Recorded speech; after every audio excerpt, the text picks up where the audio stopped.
Welcome to the Salmon Runs YouTube. Enjoy the video. You'll start by eliminating power and connection issues quickly. First, confirm the monitor's power LED is on and the cable is fully seated. A loose plug can reduce backlight voltage and brightness. Once done, swap to the original adapter or a known good cable because mismatched voltage or a failing brick dims displays. If the LED is weak or absent, test another outlet to rule out power strip faults. These steps prevent chasing software fixes when the issue is hardware-related.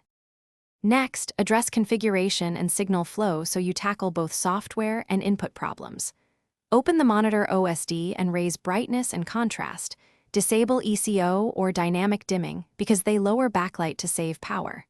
Then, on the PC or laptop, turn off night light, adaptive brightness, or true tone.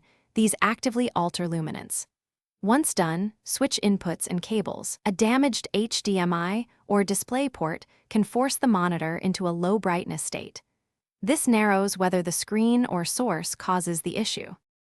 Finish with deeper diagnostics and permanent fixes so you restore full brightness reliably. Update the monitor firmware and your GPU drivers. A firmware bug or driver mismatch can scale brightness incorrectly, and a clean driver install often resolves handshake issues. Then test different refresh rates and color profiles to detect PWM or backlight driver problems. If results stay dim, perform the monitor factory reset and try an external calibration device. If none work,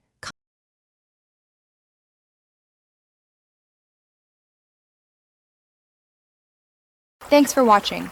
Consider subscribing if we helped you.